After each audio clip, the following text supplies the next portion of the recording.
আসসালামু আলাইকুম। Germany clove স্যাপারটা বিক্রি করা হবে,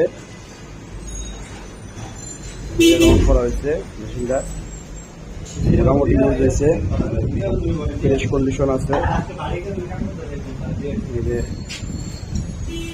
খুব সুন্দর আজকে আমরা আনি। যদি কারো লাগে যোগাযোগ করতে পারেন আমাদের সাথে।